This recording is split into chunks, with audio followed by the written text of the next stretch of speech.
Is this thing on? Welcome back to Big Mouth and fancy seeing you here in June. A very welcome, my friends, and especially my enemies. Come in, sit down, no touching. I don't do the touching. Hello, welcome back to Big Mouth, and you can keep this or any other conversation I ignite going over on my Twitter at Movies TV Mad, my Vero at Big Mouth 1, and the extension of this channel is my Instagram, Big Mouth. Welcome to the dceu Extra. I do not do dceu Extras for no reason. I don't just do it to do a video.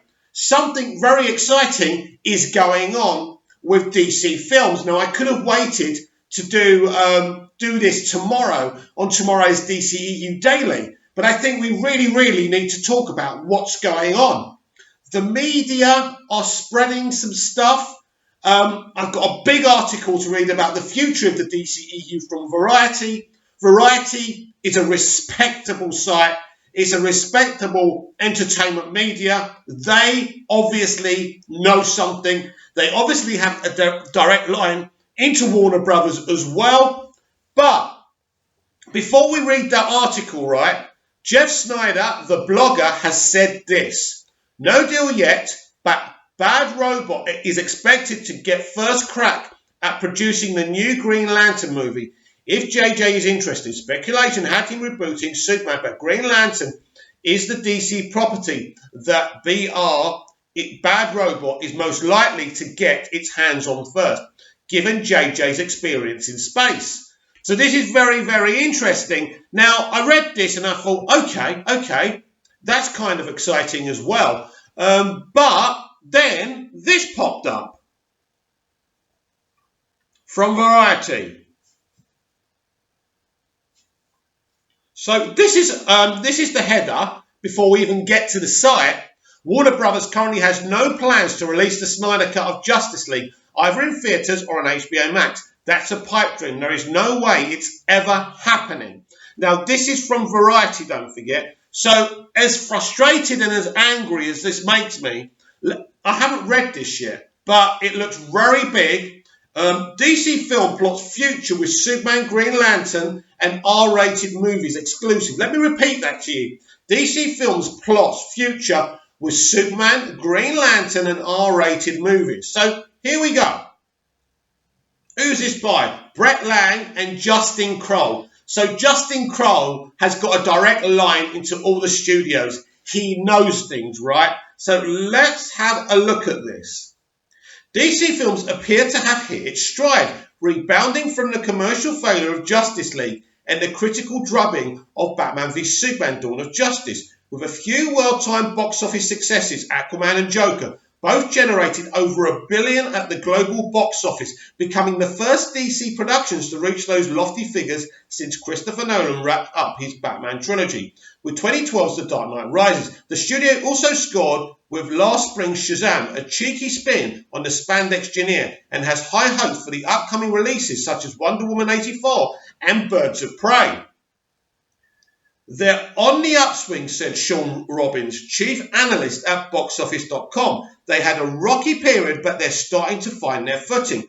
DC Films may have achieved more consistency when it comes to reviews and box office performance, but there are still hurdles to overcome. Namely, the company and its parent studio Warner Brothers have yet to figure out what to do with iconic characters Superman and Batman. The studio is farther along with it when it comes to Bruce Wayne's alter ego, having recast the role most recently played by Ben Affleck with the younger and edgier Robert Pattinson. The former Twilight heartthrob has moved beyond his tween idol days, appearing in indies for the Safdie brothers, David Cronenberg and Robert Eggers. So, as you can see, the lad has got, this is not just about him doing Twilight. This is why I'm excited about his casting as the Batman. He will don the cape and cowl in The Batman, which will be directed by Matt Reeves' Dawn of the Planet of the Apes, and will feature villains such as the Riddler, Paul Dano, Penguin Colin Farrell, and Catwoman Zoe Kravitz. There have been chatter that the entire film would unfold in Arkham Asylum, the high-security prison known to comic book fans for housing super criminals, but that is not the case according to insiders. Only a handful of scenes will be set at Arkham. If the movie works, Warner Bros. And DC believe that any of these villains could headline their own spin-off movies. Very interesting. Key cast members in both the Batman and Birds of Prey have contract options to appear in sequels and standalone films. So this film, The Batman, looks like the birthplace to continue Todd Phillips' Black Label. Very interesting, very key. So I hope you're paying attention. The studio has less clarity on what to do with Superman, a character who has now been rebooted 2 different times in the last 13 years. Once with Brandon Routh, Superman Returns, and the latter with Henry Cavill. Man of Steel. Without landing on a winning strategy, Superman has also appeared frequently on television in shows such as Lois and Clark and Smallville, which has led to some fears that Warner's that market could be oversaturated with hot takes on all things Clark Kent. Listen, get it right. People will embrace it. You can't rest Superman because you think there's been too many hot takes. That is pathetic, first of all, right? To help find a way to make Superman relevant to modern audience, Studio Brass has been polling lots of high-profile talent. There have been discussions with J.J. Abrams, whose company Bad Robot recently signed a massive first-look deal with the studio. There was a meeting with Michael B. Jordan earlier this year, with the Creed star pitching Warner's on a vision for the character. However, Jordan isn't ready to commit to taking on a project since filming doesn't seem likely to happen for several years, and he has a full dance and a card of projects. Insiders think that a new Superman film is unlikely to hit screens before 2023, given that there's no script and no director attached. Internally, insiders are quick to credit Walter Hamada, the long-time New Line executive who was brought on board in 2018 as president of DC Films, with helping to plot a new, more sustainable course for the DC cinematic universe. He's credited with having a strong sense of story and with keeping a firm eye on the bottom line, reining in budgets so productions don't go off the rails. It also helps that he is closely allied with Warner Brothers and film chief Toby Emmerich, with both men having worked together on past New Line hits such as It and The Conjuring. Insiders believe that under the former regime of top DC film executives John Berg and Jeff Johns and DC Entertainment head Diane Nelson, where there were too many decision makers involved, leading to the lack of clear vision. They also maintain that Warner Brothers erred by initially rushing movies in hopes of making release dates that had been snapped up before scripts were even fully in place. Emmerich has made writing the DC ship a key priority since taking control of the studio in 2017. Very interesting, because for a lot of Snyder fans, Emmerich is the problem, but it's looking like he's going nowhere, by the way. Their initial mistake was that they tried to do much too fast, said Robin. They were trying to copy the Marvel model, but that took time and years of building up characters. You can't start with a big ensemble movie. You need to earn that. Under Hamada and Emmerich, the studio has become more comfortable with backing comic book movies for adults. Joker became the first DC release to nab an R rating, but it won't be the last. Birds of Prey is also expected to get a similar rating, and insiders predict that James Gunn's upcoming Suicide Squad sequel will also be R-rated. Now that's very interesting. In the case of Birds of Prey, the film won't be in the pitch black, grim vein of Joker. Insiders describe the film as more humorous-spirited girl gang adventure, albeit not one for younger children. A series of recent reshoots dramatically improved test screening results, and the studio is confident Birds of Prey will be a hit when it opens in February. Analysts believe the studio has hit upon a smart strategy. 20th Century Fox has backed R-rated comic book movies such as Deadpool and Logan, but after being bought by Disney, which prefers its heroes to be cleaner and less prone to F-bombs, it's unclear if it will continue to back those type of projects.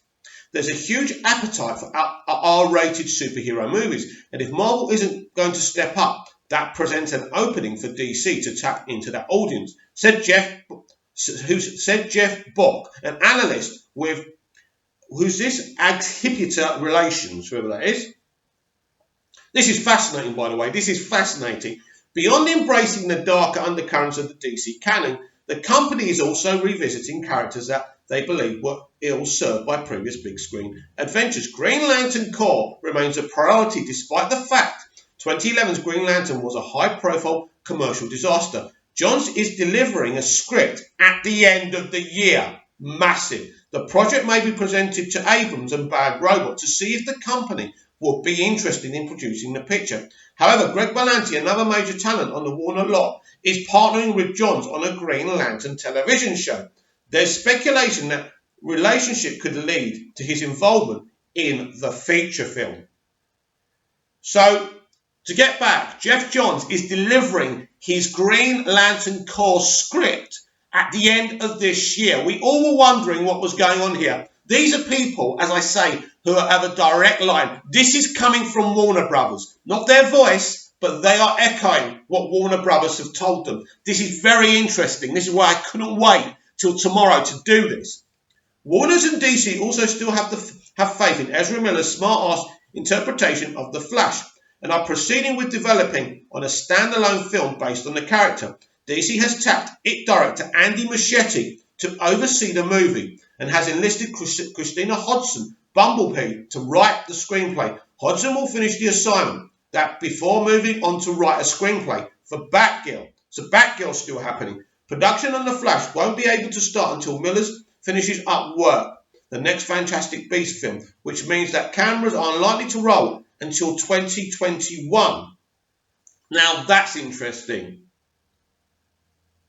But at the end of the day, 2020, 2021, these things are in development. We've already got a slate. We've already got 2 films next year, we definitely got the Batman. So then we'll have the Batman and the Suicide Squad in 2021, and then in 2022 we'll definitely have a Flash movie and whatever else they decide to do. So look, in that sense, it's looking good. DC is also looking to capitalise on the box office success of Aquaman. It is currently looking for a director for The Trench, a spin-off about a group of vicious undersea creatures who played a supporting role in Aquaman, for the next film centred on Jason Momoa's King of Atlantis. DC has once again tapped James Wan and is hoping to commence shooting in early 2021. So we can see what's going on here. It's very, very interesting. Now, it's interesting. I haven't read anything about the Snyder Cut. That's interesting because that was their Twitter header. DC's future won't unfold entirely on the big screen. HBO Max, Warner Media's upcoming streaming service, is currently looking for DC properties that could inspire films to premiere on its platform. It hopes to make DC adventures that have slightly lower budgets, requiring them to rely on up-and-coming actors and not established stars, with a global of keeping production costs under $65 million. The launch of HBO Max has inspired some hopes that Warner Bros. Might allow Zack Snyder to release a director's cut of Justice League, leading to a social media campaign dubbed Release the Snyder Cut. Snyder directed an earlier version of the ill-fated Super Team movie and had planned to do some reshoot. However, after his daughter died, he was not able to complete the production. Still going with that, are we? And was replaced by Joss Whedon, who injected a more light-hearted tone into the final film. Logistically, however, there's little appetite at the studio for spending the millions of dollars it would require to finish it. But he's finished it. This is when it gets to opinion. So what we've heard up top are facts, right? So I'm going to cut this down for you.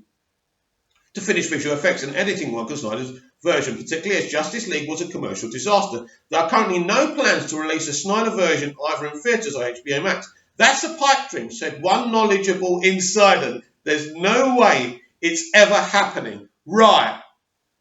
So this is unfortunately, this looks to be bang on, unfortunately. We'll discuss it. So that's how we finish. So this is a very, very, very interesting article. So let's start where we finished.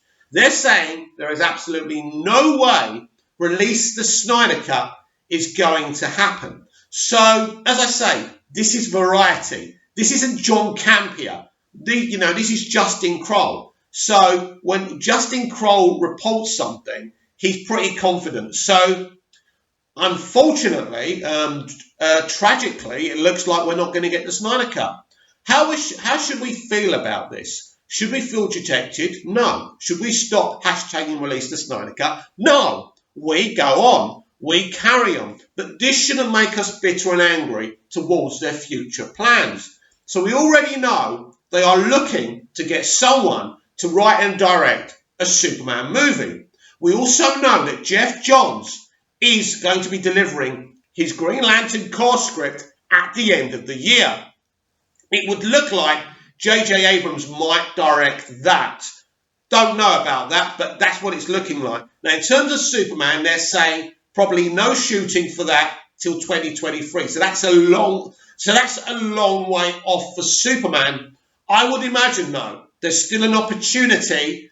Things like Black Adam, you could still see Henry Cavill. Henry Cavill seemed very confident the other day that he would be playing Superman again. So I'm predicting the next time we see Superman will be in Black Adam. None of that's been shot down. So I think that is doable. But a proper film in 2023. Now, we don't know if that's a reboot or a Man of Steel 2. We just don't know. That's a long time for a sequel of a film that we saw in 2013. So it seems to me there's plans. They're happy to carry on with Walter Hamada. That was one fear, that J.J. Abrams would come in. But J.J. Abrams seemed more focused in making DC movies rather than running the whole thing. That's interesting as well. So we know that Christina Hodson will be writing the Flash movie. It's looking like they won't start filming for that till 2021. So that's one thing. So after Christina's done with that, then she'll do Batgirl. So it's a very, very interesting situation. That's what they're saying. As I say, this is Variety. So they do want to do a Superman film. They are definitely very close in a Green Lantern film. And Jeff Johns is also working with Berlanti on this Flash HBO Max TV series as well. So, and we know that Aquaman will probably start filming in early 2021 as well. So very, very interesting. They also said the whole of the Batman won't be at Arkham, but a considerable amount will be in Arkham as well. This is a really, really brilliant article. I think you should check it out. As I say, we can be angry about what they said about release the Snyder Cut. They, of course, can be wrong. Of course they can. But I don't think this is a guessy kind of article. In the middle, near the end, it was kind of opinion, but they did get some kind of insider knowledge. As I say, when Variety say they're talking to an insider, they're talking to an insider. This is the top. This is the top. I'm excited about the future plans. I think it's very, very exciting. In terms of they have no intention of releasing the Snyder Cut, that's a sad thing. But we can change their minds. We've got to be positive. And as I say, these are journalists. They don't know everything, but they do seem to have an inside line. So if I were you, after watching my video, go and hashtag lots and lots of release the Snyder Cut. But I'm excited for the future plans Warner Brothers have for DC Films and DC Films on HBO Max as well. So what do you think about this shocking turn of events? Warner Brothers actually revealing what their plans are for the future of DC movies. I'm also pumped. I'm also frustrated. It's really difficult to know how I feel. I'm kind of torn here, being angry about no Snyder Cut, but being excited. And I think this is why they've told Variety this stuff, to kind of start us off excited and then kind of slip in the bad news there. Please comment down below what you think about everything I've read out here.